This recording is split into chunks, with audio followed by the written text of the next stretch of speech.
Welcome to the Rock PINETOWN YouTube. I want to tell you a story today about the death and the resurrection of Lazarus, who was a friend of Jesus. Now, a man called Lazarus was sick. He was from Bethany, the village of Mary and his sister Martha. This Mary, whose brother was Lazarus, now sick, was the same one who poured perfume on the Lord her and wiped his feet with it. Now, she poured the perfume on his feet and wiped it with her hair. We haven't come to that yet. And the reason we haven't come to that yet is because John's gospel is a little bit higgledy-piggledy. You get from chapter 14 through to the end. This is the last 10 days of Jesus' life in Jerusalem. And leading up to that, he puts in different things all the way. You find the other Gospels that are pretty much chronological, but John doesn't do it that way. So this is what he's done. He says, this Mary was brother Lazarus, now lay sick, as the same one who poured perfume on the Lord and wiped his feet with her hair. So the sister sent word to Jesus, Lord, the one you love is sick. And when he heard this, Jesus said, this sickness will not end in death. No, it's for the glory so that the God Son may be glorified through it. Now, Jesus loved Martha and her sister Lazarus. So when he heard that Lazarus was sick, he stayed there. He was there for 2 more days. Now, it's amazing because he said he's not going to, this death is not going to glorify, it's not going to end in death. But yet of all, spoiler alert, yes, it actually did end in death. But we can see what he's talking about here. And he goes on and he says, so when he heard that Lazarus was sick, he stayed there 2 more days. Isn't that amazing? Your friend is dying and you're staying there for 2 more days. He goes on and he says, and then he said to his disciples, now his disciples, all the guys around him, they're all thinking, shy man, we know Lazarus, he's going to be sick. He's going to die. So then Jesus said, let's go back to Judea. Now, whoa, hold on a second. Let's go back to Judea. The disciples just realized that he was about to be stoned in Judea, and now he wants him to go back there. But Rabbi, his disciples said, a short while ago, the Jews were trying to stone you, and yet you're going back? Don't you think if Lazarus is sick, look, there's a chance he's going to get better? Don't you think that we can actually miss going back there again? And this is one, Jesus answered and he said to them, are there not 12 hours of daylight? Anyone who walks in daytime will not stumble, for they see the world's light. It is when a person walks at night that they stumble, for they have no light. And when you're listening as a disciple, you probably think, you know what, Lord, that makes absolutely no sense whatsoever. Because this guy, your friend, is about to die, he's sick. You know he's sick, and now you're talking about walking in daylight and walking at night. After he had said this, he went on to tell them, our friend Lazarus has fallen asleep. Now they think, all right, he's fallen asleep. Maybe walking in daylight, maybe that's okay. Maybe. You see, wherever Jesus walks, he is the light. He's the light of the world. And if he walks anywhere, he'll walk into darkness, but he will walk with the light of the world. And now that he's told them, look, that maybe that he's just fallen asleep, that's okay, because, falling asleep, you can get better. He says, but I'm going there to waken up. And his disciples replied, Lord, if he sleeps, he'll get better. All he needs is a little bit of rest, some chicken noodle soup. But Jesus had been speaking of his death. But his disciples thought he meant natural sleep. So then Jesus told them plainly, Lazarus is dead. And for your sake, I'm glad I was not there, so that you may believe. But let us go to him. He's dead, but let us go to him. Disciples are totally confused. You would be totally confused. Then Thomas, who was a twin. Now, he totally lost the plot altogether. He thought, oh, all right, well, we know that last time we were there, they were going to stone us to death. But if the Lord is going, hey, we'll go with him. Then Thomas said to the rest of the disciples, let us also go on the way so that we can die with him. Praise the Lord. We will die with Jesus, because when they stone him, they'll stone us too. On his arrival, Jesus found that Lazarus had already been in the tomb for 4 days. Now, Bethany was less than 2 miles. 2 miles, it's up the Mount of Olives. On the other side of the peak, you'll find a little town called Bethany. And that's where Jesus used to stay when he went to visit there. But the reason that he was dead for 4 days is because the Jews had this belief that after 3 days, the spirit would hang around and wait to see if it could get back into the body again. But after 4 days, no chance. The spirit would be gone and there would be nothing there. Many Jews had come to Martha and Mary to comfort them in the loss of their brother. And when Martha heard that Jesus, that's her friend, was coming, she went out to meet him. But Mary, the one steady, the Mary who sat at his feet, the Mary who listened and hung on every word that he said, she stayed at home. Lord, Martha said to Jesus, if you'd been here, my brother would not have died. But I know that even now God will give you whatever you ask. And Jesus said to her, your brother will rise again. Martha answered, I know he will rise in resurrection day. She's talking about the future. That's so much like our churches. We're always talking about the future when the Lord's coming back. And when we're looking for this and we're looking for that in the hope of glory. She was saying the same thing. Jesus was not saying the same thing. Jesus said, your brother will rise again. Jesus said to her, I am the resurrection and the life. The one who believes in me will live even though he die. The other Bibles say that even if he's dead, he will believe in me. He'll come back to life. Even if he's dead, how can someone believe? How can Lazarus believe if Lazarus is already dead? How can he believe? So you see, Jesus was here crossing from the natural to the spiritual. And we get many people around us who are dead spiritually. But if they believe in Jesus Christ, they will become alive again naturally. They will become alive naturally and they will become alive spiritually. The one who believes in me will live even though they die. And whoever lives by believing in me will never die. Do you believe this? And she said, yes, Lord, she replied. After she had said this, she went back and she called her sister Mary to one side. And she says, hey, guess what? The teacher's here. She said, and he's asking for you. When Mary heard this, she got up quickly and she went outside and she ran to the people who were with her, the Jews, they thought, oh, she's running to the tomb. But she was running to meet Jesus, and Jesus hasn't moved from where he had met Martha.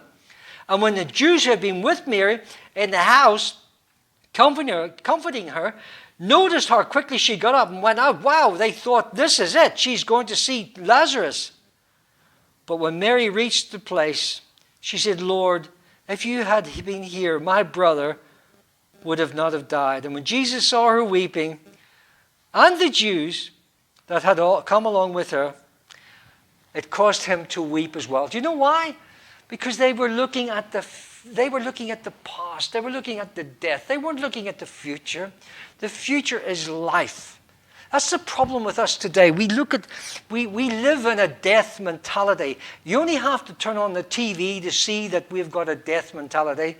You turn on and I'm not even talking about today's virus. I'm talking about disasters and catastrophes and bus accidents and wars and borders and all these sorts of things that are happening. We've got a death mentality.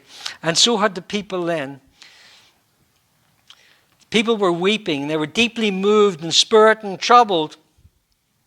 He said to them, oh, where have you led him? And when they showed him there, but some of them scoffed, They do this. Can you imagine getting some people in church, and some people you come up to church and be healed, and you heal them, and other people say, oh, well, if you could heal him, why couldn't you heal this person? Why couldn't you heal that one? Why couldn't you raise the dead? Why didn't you go around hospitals and do that? There were always going to be scoffers. Jesus, once more deeply moved, came to the tomb. There was a cave. And in front of the cave, as we know, it's custom, there was a stone laid across the entrance. He said, take away the stone. Take away the stone. The people did not believe he was going to raise Lazarus from the dead. They did not believe it. But he told them to take away the stone anyway. You know, you go to some churches today and they say, if there are any doubters among you, no healings will take place. There will be no miracles if there's any doubters among you. Everybody was a doubter except Jesus. Everybody, including Mary, including Martha. They were all doubters. And Jesus said, move that stone. Take it away. What is the stone? The law was written in the stone. Who was keeping the man in? It was the stone that was keeping Lazarus in. He said, take the stone away. Why? To let a dead man out? Lazarus wasn't a dead man. It was the stone that was keeping him in. Lazarus came out a live man.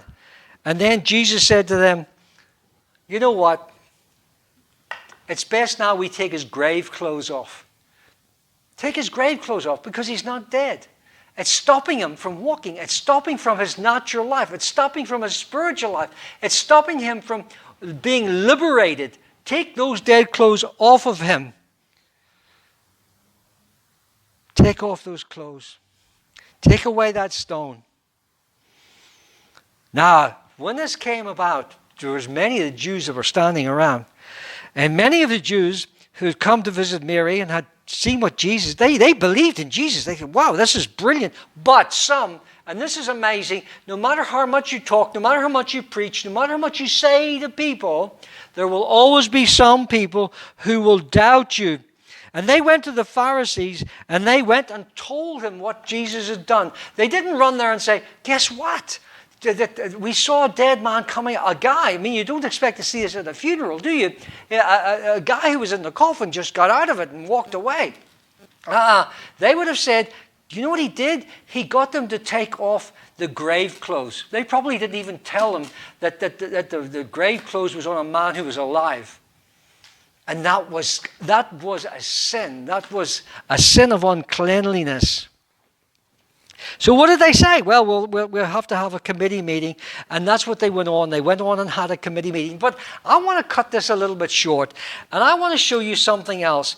Because here we have, in this part of the scriptures with Jesus, we have two high priests. And in Luke chapter 3, we've got two high priests. Now, two high priests are pretty innocuous. You don't normally get two. You'd only have one. According to the Hebrew tradition and the Torah, there's only one high priest. But here there were two. There's one called Annas and one called Caiaphas.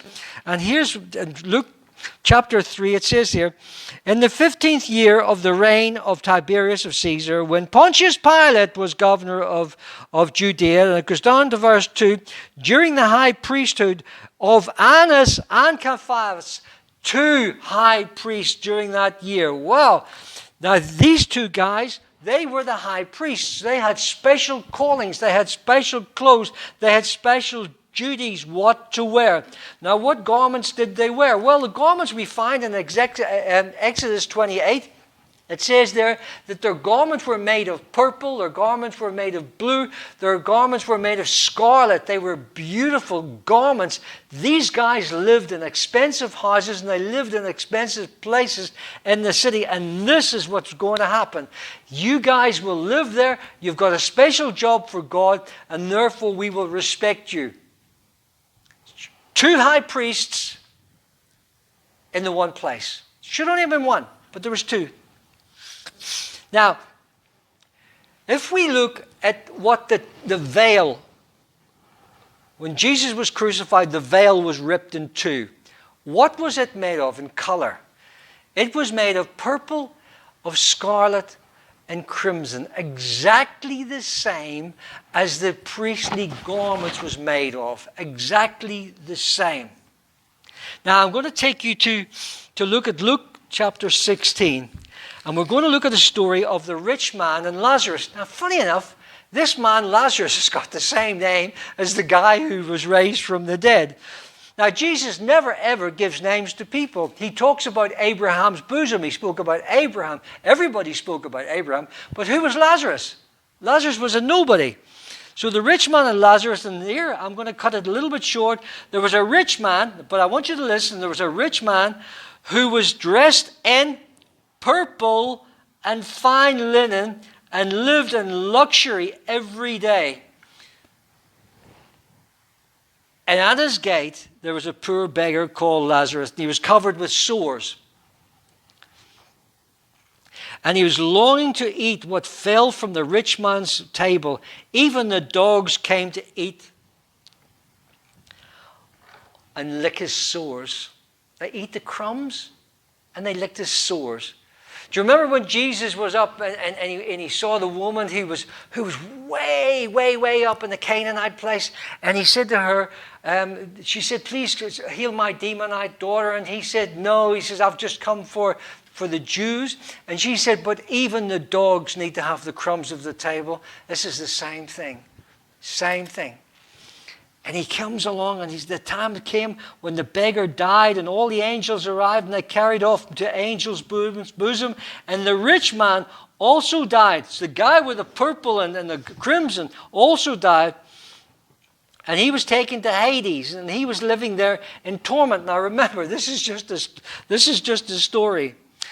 But Abraham replied to him, he said, please let me get there. Just let someone go there. He says, son, remember that in your lifetime you received good things, while Lazarus received bad things. Now is he comforted there, and you are in agony.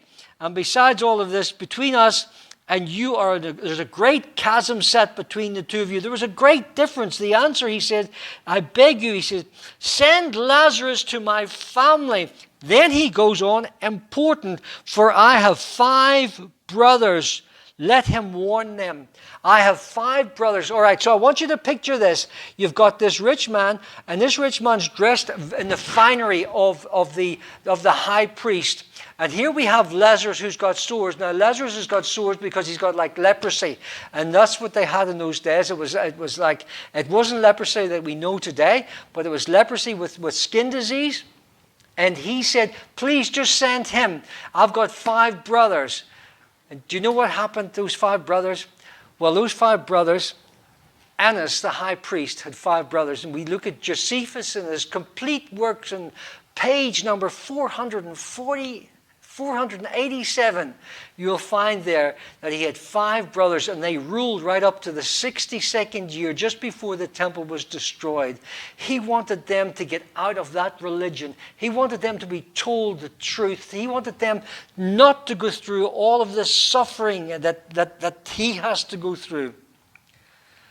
But he had to go through it. And now we find that Jesus is now standing, and he's standing before Caiaphas. And Caiaphas says to him, who do you say you are? He says, one day, I'm going to be sitting on the right-hand side. And Caiaphas, who was the high priest then, Caiaphas he was a man, he was now the ruling high priest.